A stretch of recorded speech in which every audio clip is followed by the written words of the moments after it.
जोजो टीवी। अंधा गिद्ध। एक जंगल के बीचों बीच एक बड़ा सा पीपल का पेड़ था। उस पेड़ पर कई पक्षी जैसे तोता, मैना, कोयल, गोरैया आदि घोंसला बनाकर रहा करते थे।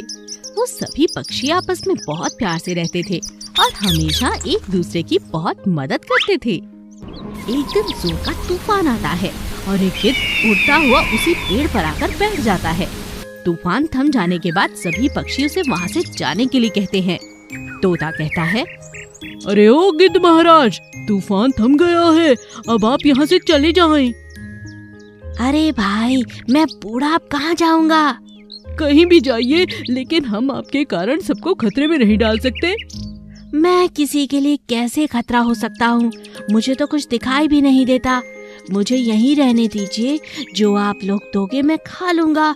सभी पक्षी आपस में विचार करके अंधे गिद्ध को अपने पेड़ पर रहने की इजाजत दे देते हैं। जब सभी पक्षी दाना लेने के लिए जाते हैं, अंधा गिद्ध सबके घरों की रखवाली किया करता है और बदले में पक्षी उसे खाना लाकर देते हैं। सब कुछ बहुत अच्छा चल रहा था, लेकिन अचानक एक दिन दूसरे जंगल में रहने वाली एक चालाक बिल्ली वहाँ आई और उसने छुप छुप कर गिद्ध और पक्षियों के तालमेल को बहुत गौर से देखा और मन में सोचा, अरे वाह, अगर मैं इस अंधे गिद्ध को काबू में कर लूं तो दावत उड़ा सकती हूँ। बिल्ली पेड़ पर चढ़ी और घोंसले के पास पहुँची। गिद्ध ने आवाज सुनी और कहा, कौन है वहाँ? रुक जाओ, वरना मैं अभी तुम्हें मार डालूंगा। बिल्ली ने नाटक किया और कहा, अरे अरे गिद्ध महाराज, मैं दूसरे जंगल में तपस्या कर रही थी। वहाँ से भगवान ने मुझे इस पेड़ पर आपकी मदद के लिए भेजा है, ताकि मैं आपके साथ मिलकर पक्षियों की रक्षा कर सकूं और अपने पापों को धो सकूं। गिद्ध चालाक बिल्ली की बातों में आ गया और उसने उसे पेड़ पर रहने के लिए कोटर में जगह दे दी। लेकिन अगले ही दिन बिल्ली ने पक्षियों के घोंसले पर हमला कर दिया। उसने उनके अंडे और बच्चों को चुराकर खा लिया और उनकी हड्डियां उठाकर गिद्ध के कोटर में डाल दी। पेट भर खाने के बाद उसने गिद्ध से कहा, हे महाराज, मुझे आज्ञा दीजिए, मैं जरा गंगा स्नान कर आती हूँ। ठीक है बिल्ली, तुम जाओ। गिद्ध ने बिल्ली की करतूत को नहीं समझा और वो इस बात से अनजान था। शाम को जब पक्षी वापस पेड़ पर आए तो अपने घोंसलों में बच्चों और अंडों को ना देखकर परेशान हो गए। हाय मेरे बच्चे, हाय मेरे अंडे। यह जरूर इस गिद्ध का काम होगा। सभी गिद्ध के पास गए और वहाँ पर पड़ी हुई हड्डियों को देखा। तोते ने कहा, दोस्तों ये देखो, ये गिद्ध की करतूत है, मारो इसे, मारो। और सभी पक्षियों ने उस गिद्ध को मार मार कर पीपल के पेड़ के नीचे फेंक दिया और दूर खड़ी बिल्ली यह सब देखकर मुस्कुराती रही। अरे वाह, यह गिद्ध भी मरने ही वाला है। मेरा एक और दावत का इंतजाम हो गया। एक सुंदर से राज्य में एक सुंदर सी प्यारी सी राजकुमारी रहा करती थी। एक दिन जब राजकुमारी का जन्मदिन था, राज्य के बहुत से लोग उसे तोहफे देने आए। उन्हीं तोहफों में राजकुमारी को एक सोने की चिड़िया मिली। कितना सुंदर तोहफा है, ये मुझे किसने दिया होगा? राजकुमारी हमेशा उस सुंदर चिड़िया को अपने साथ रखने लगी। एक दिन राजकुमारी ने अपने पिता से कहा, पिताजी, मुझे बहुत से जन्मदिन के तोहफे मिले हैं, मगर उन सभी तोहफों में ये सोने की चिड़िया सबसे अलग है। आप पता कीजिए, ये चिड़िया मुझे किसने दी? मैं जानना चाहती हूँ कि इतना महंगा तोहफा मुझे किसने दिया है। राजा ने पता किया, लेकिन किसी ने भी सोने की चिड़िया नहीं दी थी। बेटी, तुम्हें जरूर कोई गलतफहमी हुई है। कोई भी यह मानने को तैयार नहीं कि ये सोने की चिड़िया उसने दी है। पर पिताजी, ऐसा कैसे हो सकता है? मैं भी यही सोच रहा हूँ बेटी। राजकुमारी चिड़िया से पूछती है, तुम कहाँ से आई हो? तुम कौन हो? तभी अचानक चिड़िया असली चिड़िया में बदल जाती है और कहती है, राजकुमारी जी, मुझे एक बर्तन बनाने वाले ने बनाया था, लेकिन उसने जब मुझे आपको दिया तो मैं सोने में बदल गई और आज असली चिड़िया में। यह सभी शक्तियाँ मुझे आपने दी हैं। बेटी, भगवान ने तुम्हें ये शक्तियाँ दी हैं, हमेशा इनका सही इस्तेमाल करना। राजकुमारी बहुत खुश थी। पर ये पिताजी कैसे हो सकता है? ऐसा हो सकता है बेटी, जब तुम छोटी सी थी तब एक महान संत ने इस बारे में मुझे बताया था कि जब तुम बड़ी हो जाओगी तो बहुत सी शक्तियाँ तुम्हारे अंदर आ जाएंगी। तुम किसी भी चीज को सोने में बदल पाओगी और जिसे दिल से प्यार करोगी उसमें जान आ जाएगी। और यह सब आज हम सब ने देख लिया। यह सोने की चिड़िया और इसके अंदर जान आ जाना इस बात का प्रतीक है कि तुम में बहुत सी शक्तियां हैं। बस बेटा, इन शक्तियों का सही और संभल कर इस्तेमाल करना। जी पिताजी। चांदपुर गांव में प्रवेश नाम का एक आदमी रहता था। वो बहुत ही गरीब था। वो गांव में लोगों के घरों में काम करके अपना गुजर बसर किया करता था। प्रवेश इतना गरीब था कि उसके पास गांव में रहने के लिए घर भी नहीं था। गांव में सभी लोग उसे रोटी और कपड़ा तो दिया करते थे, लेकिन रहने के लिए कोई उसे मकान नहीं दिया करता था, ना ही उसे कोई गांव में रुकने देता था। इसीलिए वो गांव के बाहर तालाब के पास एक झोपड़ी बनाकर रहता था, क्योंकि उस तालाब के पास गांव का कोई आदमी नहीं जाता था। सब लोग उस तालाब में रहने वाले एक बहुत बड़े सांप से डरा करते थे, क्योंकि लोगों का मानना था कि वो सांप तालाब के पास जाने वाले हर जीव को खा जाता है। प्रवेश भी वहाँ पे डर डर कर रहने लगा, लेकिन वो वहाँ झोपड़ी बनाने के बाद सबसे पहले तालाब में पूजा करने गया। हे तालाब में रहने वाले नाग देवता, मैं बहुत गरीब हूँ, मेरे पास रहने के लिए जगह नहीं है, कृपया मुझे यहाँ तालाब के पास झोपड़ी बनाकर रहने दो। मैं आपको कुछ नहीं कहूँगा, आप मेरी रक्षा करो और समय आने पर मैं आपके लिए जो हो सके वो करूँगा। प्रवेश के ऐसा कहते ही तालाब में से एक बहुत बड़ा सांप बाहर निकला और वो अपना फन फैलाकर प्रवेश के सामने खड़ा हो गया। प्रवेश की धड़कनें रुकने लगी थी, लेकिन तभी वो सांप जैसे तालाब से बाहर आया था वैसे ही तालाब में वापस चला गया। ये देखकर प्रवेश ने भगवान का शुक्रिया अदा किया और इस तरह प्रवेश वहाँ तालाब के पास झोपड़ी बनाकर रहने लगा। वो दिन भर गांव में काम करता और शाम को आकर अपनी झोपड़ी में रहने लगता। कई साल ऐसे ही बीत गए, लेकिन एक दिन प्रवेश हैरान होकर देखने लगा कि उस तालाब के पास काफी सारे लोग इकट्ठे थे। कई बड़ी बड़ी गाड़ियां भी वहाँ थी और गांव के सरपंच भी वहाँ थे, जो एक आदमी से कुछ कह रहे थे। अरे इंजीनियर साहब, यही है वो तालाब जहाँ पे बहुत बड़ा सांप रहता है। अब यहाँ से सड़क बनानी है तो आपको ही कुछ करना पड़ेगा।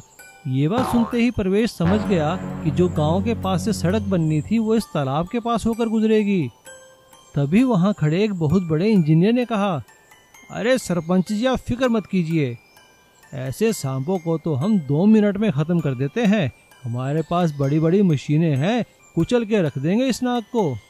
ऐसा सुनते ही प्रवेश वहाँ आया और वो हाथ जोड़कर सरपंच और इंजीनियर से कहने लगा, अरे साहब, आप सांप को मारिए मत, वो कुछ नहीं कहेगा, इसकी जिम्मेदारी मेरी है। मैं इस सांप को यहाँ से लेकर कहीं चला जाऊँगा। अगर आप कहें तो मैं पास वाले जंगल में चला जाऊँगा, आप उसे मारिए मत। अरे अरे रुको रुको, कौन हो तुम? सरपंच ने प्रवेश के बारे में सभी लोगों को बताया। सरपंच की बात सुनकर फॉरेस्ट ऑफिसर ने कहा, हाँ हाँ ठीक है, अगर तुम ऐसा करते हो तो हमें कोई एतराज़ नहीं है। वो सांप जंगल में बड़े आराम से रह सकता है, अगर चाहो तो तुम भी उसके साथ रह सकते हो। प्रवेश ने हाथ जोड़कर नाग देवता का ध्यान किया। नाग देवता प्रणाम, आपने सब सुन ही लिया होगा। अब हमारा यहाँ से जाने का समय आ गया है। नाग देवता, आप कृपा करके मेरे साथ चलिए। और सांप प्रवेश के पीछे पीछे एक छोटे बच्चे की तरह जंगल में चला गया। सभी लोग ये देखकर हैरान हो गए। अब प्रवेश और सांप जंगल में अपने नए घर में खुशी खुशी रहने लगे और गांव की तरक्की का रास्ता, वो सड़क भी बड़े आराम से बन गई। इसीलिए कहते हैं ना कि प्यार से हम किसी का भी दिल जीत सकते हैं। चांदनगर में चंदू नाम का एक लड़का रहता था। उसके माता पिता बहुत गरीब थे। चंदू अपने सभी साथियों को अच्छे खिलौनों के साथ खेलता देखकर उनके साथ खेलना चाहता था, लेकिन उसके गरीब होने के कारण कोई भी चंदू के साथ नहीं खेलना चाहता था। चांदनगर में रामू नाम का एक लड़का भी रहता था। एक दिन रामू को खेलता देख चंदू ने रामू से कहा, रामू, क्या मैं तुम्हारे साथ खेल सकता हूँ? अरे नहीं नहीं, तुम दूर से ही इसे देखो, मेरी मोटरसाइकिल को छूना भी मत, मैं इसे तुम्हें खुद चला कर दिखाता हूँ। ऐसा कहते ही रामू उसकी मोटरसाइकिल को बड़ी तेजी से चलाते हुए चंदू को टक्कर मारकर नीचे गिरा देता है। ये देखकर सभी बच्चे चंदू पर हंसने लगते हैं और उसका मजाक उड़ाने लगते हैं। चंदू गिर गया, चंदू गिर गया। रामू की हरकत देखकर चंदू को गुस्सा तो बहुत आया, लेकिन उसने जिद ठान ली कि वो भी एक मोटरसाइकिल बनाएगा, और वो भी बांस की। घर जाकर चंदू ने अपने पिताजी से कहा, पिताजी मुझे बांस चाहिए, मैं एक बांस की मोटरसाइकिल बनाऊंगा। अरे क्या बात कर रहा है बेटा, बांस की भी कोई मोटरसाइकिल बनती है क्या? पगला गया है क्या? लेकिन चंदू ने अपने माँ बाप की बिल्कुल ना सुनी। उसने तो बांस की मोटरसाइकिल बनाने की जिद ठान ली थी। चंदू की जिद के आगे उसके माँ बाप की कुछ ना चली। चंदू के पिता ने उसे बांस लाकर दे दिए और साथ में एक पुरानी कार का इंजन और गियर बॉक्स भी। चंदू बहुत ही होशियार था। चंदू ने 2-3 दिन की मेहनत के बाद एक बांस की मोटरसाइकिल बना ली और उसमें पुराना कार का इंजन और गियर बॉक्स फिट कर दिया। और जब वो अपनी बांस की मोटरसाइकिल लेकर गांव के मैदान में खेलने आया, तो गांव के सभी लोग और बच्चे चंदू की बांस की मोटरसाइकिल देखकर हैरान हो गए। लेकिन चंदू की बांस की मोटरसाइकिल देखकर रामू ने चंदू से कहा, चंदू तुम्हारी मोटरसाइकिल देखने में तो बहुत अच्छी है, क्या ये चलती भी है? हाँ रामू, ये चलती है। इसमें कार का इंजन लगा है और कार का गियर बॉक्स भी लगा है। देखो मैं तुम्हें चलाकर दिखाता हूँ। अच्छा ऐसी बात है, तो हो जाए रेस। हाँ हाँ, क्यों नहीं, हो जाए। चंदू की ये बात सुनकर सभी बच्चों ने चंदू को समझाया कि उसकी बांस की मोटरसाइकिल रामू की मोटरसाइकिल का मुकाबला नहीं कर पाएगी।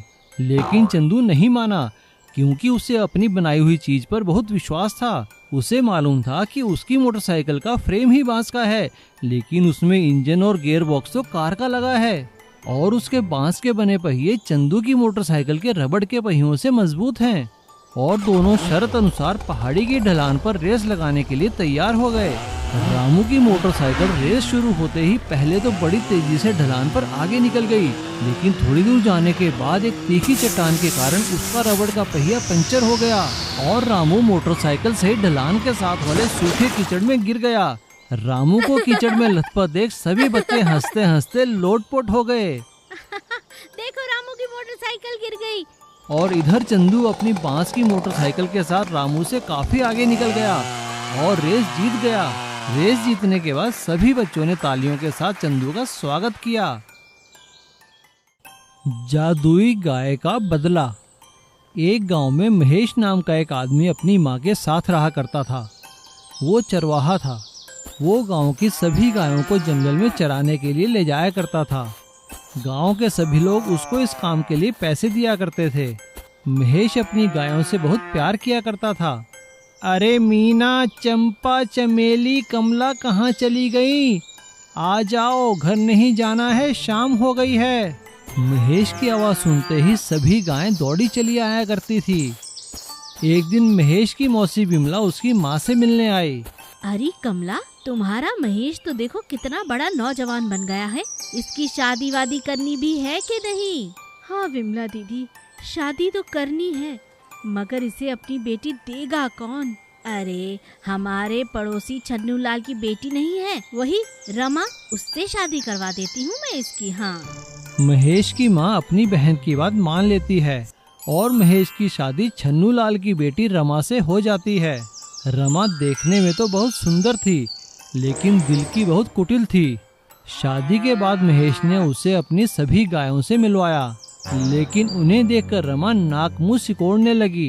क्या तुम आराम से इनके साथ साथ चलते रहते हो? इन गायों के ऊपर बैठ कर जाया करो। 2 बार चाबुक लगेगा तो भागने लगेंगी। इनके साथ सख्ती से पेश आया करो। अरे नहीं रमा, ऐसी बात नहीं है, ये सारी गायें बड़ी समझदार हैं। लेकिन रमा ने महेश की एक ना सुनी। वो जब भी महेश के साथ गायों को जंगल लेकर जाती, वो एक न एक गाय पर बैठ जाती और उन्हें डंडे से मारने लगती। वो जंगल में गायों को पूरा चारा भी चरने नहीं देती थी और जल्दी ही उन्हें डंडे से हाँककर गांव वापस ले जाया करती थी। रमा की इस हरकत से सभी गायें बड़ी परेशान हो गईं। अरे चंपा बहन, इस रमा ने तो हमारा जीना मुश्किल कर दिया है। महेश तो कितना ख्याल रखता था हमारा। हाँ चमेली, हमें तो इसे सबक सिखाना चाहिए। गायों की बात सुनकर वहाँ अचानक एक देवी प्रकट होती है। चिंता मत करो, आज के बाद तुम सभी अपना आकार और व्यवहार बदल सकते हो और इसी तरह तुम रमा से अपना बदला पूरा कर पाओगे। ये मेरा आशीर्वाद है। गायों को आशीर्वाद देने के बाद देवी गायब हो जाती है। तभी वहाँ रमा आ जाती है और गायों को डंडे से मारते हुए कहती है, अरे अरे बहुत हो गया, यहाँ पर पत्तियां ही चढ़ती रहोगी या घर भी जाना है? ऐसा कहकर वो चमेली नाम की गाय के ऊपर बैठ जाती है। लेकिन गांव के रास्ते में चमेली अपना आकार बदलकर बहुत छोटा कर लेती है। चमेली के एकदम छोटा होते ही रमा उसके ऊपर से गिर जाती है। तभी अचानक पीछे से चंपा नाम की गाय रमा को उठाकर एक ऊंचे पेड़ के ऊपर टांग देती है। पेड़ के ऊपर टंगने के बाद रमा जोर जोर से चिल्लाने लगती है। रमा की आवाज सुनकर महेश वहाँ आ जाता है। महेश अपनी गायों से रमा को नीचे उतारने के लिए कहता है। चंपा रमा को पेड़ से नीचे उतार लेती है। नीचे उतरते ही रमा सभी गायों के आगे हाथ जोड़ती है और सबसे माफी मांगती है कि वो उन्हें दोबारा कभी तंग नहीं करेगी। और महेश अपनी माँ और रमा के साथ फिर से अपनी गायों के साथ खुशी खुशी रहने लगता है। सोने का हाथी। करणपुर नाम के एक गांव के नजदीक ही एक बड़ा सा जंगल रहता था। उस जंगल में एक गुफा थी। उसी गुफा में गणेश करके एक हाथी रहा करती थी।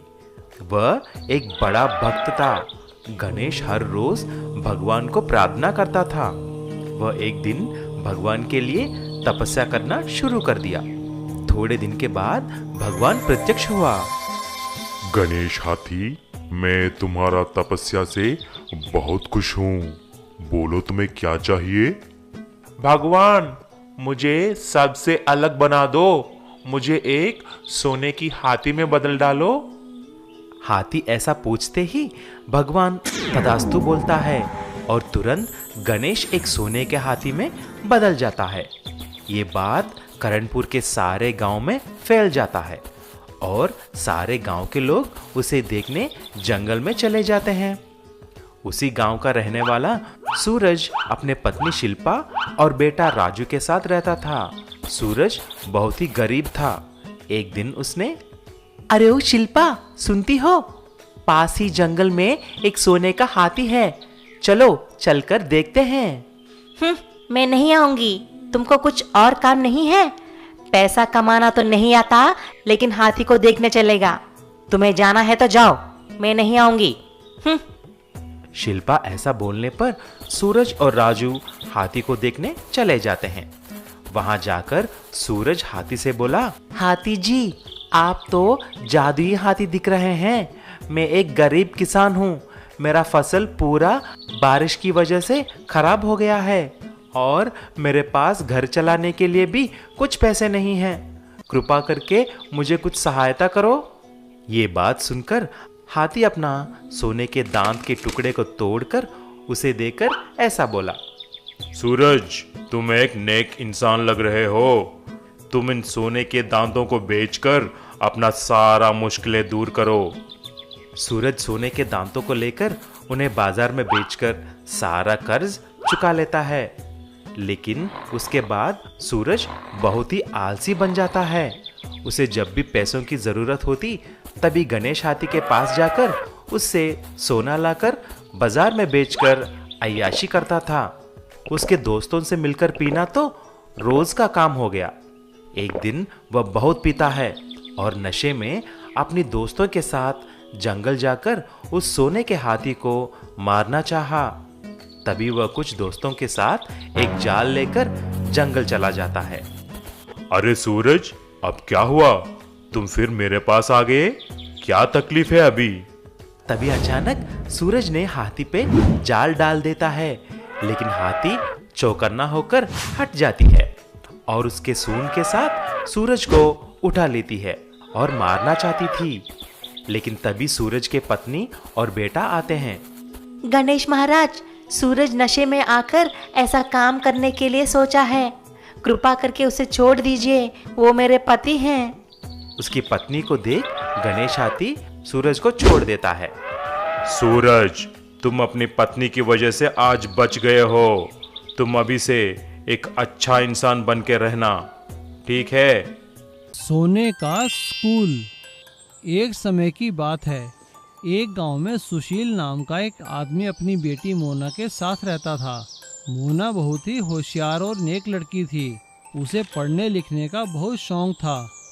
मोना ने अपनी शिक्षा गांव के स्कूल में ही की थी, जहां वो हर साल प्रथम आती थी। सुशील एक अनपढ़ किसान था, लेकिन वो अपनी बेटी को पढ़ाना चाहता था। स्कूल में शिक्षा खत्म होने के बाद मोना को कॉलेज में एडमिशन के लिए जाना पड़ रहा था।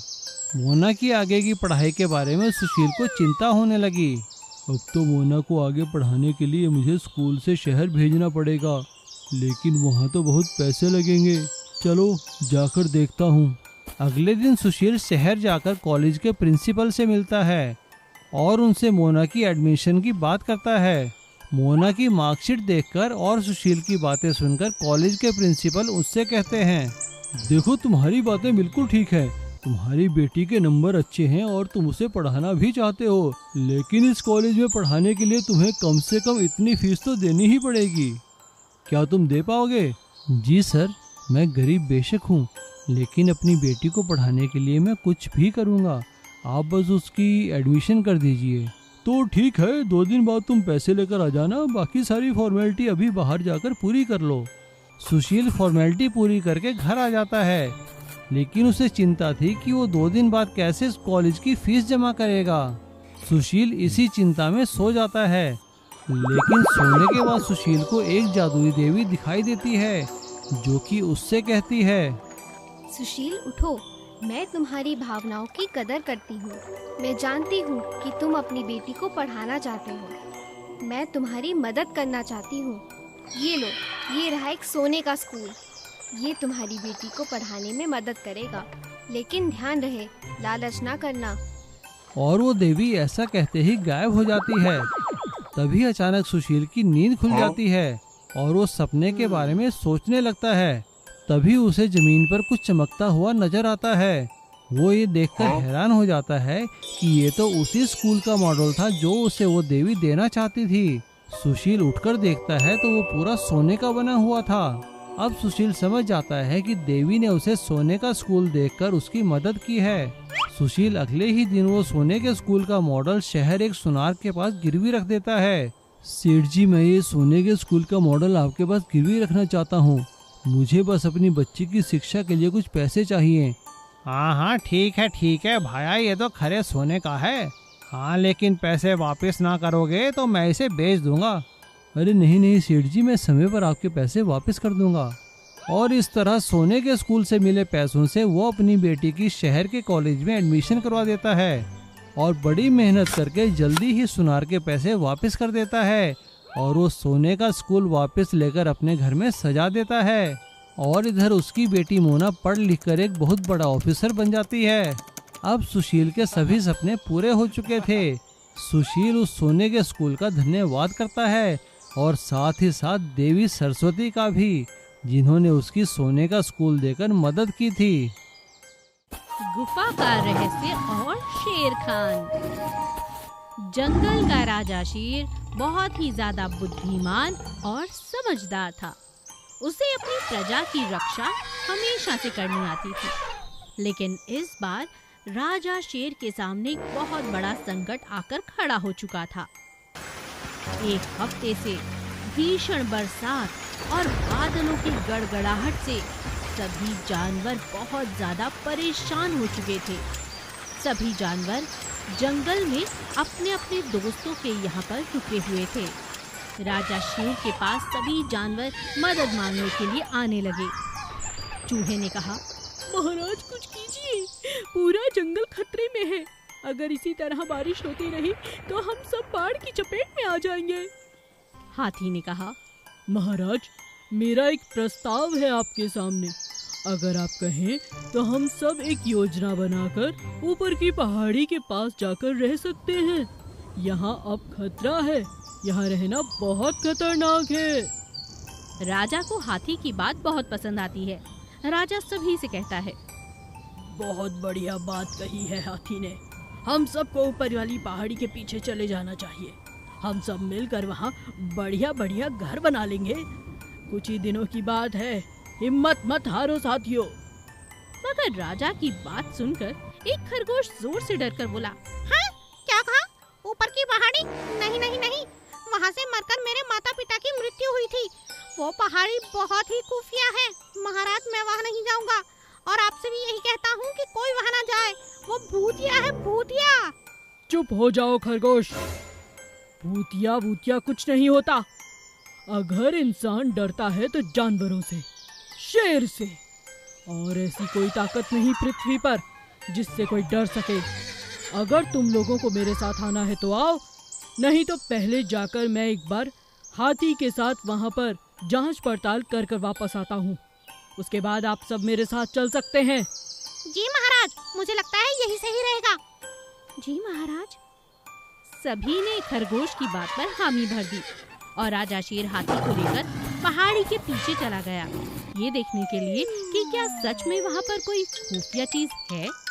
जैसे ही राजा और हाथी वहाँ पहुँचे तो उन्होंने हर जगह देखा, लेकिन उन्हें कुछ भी नजर नहीं आया।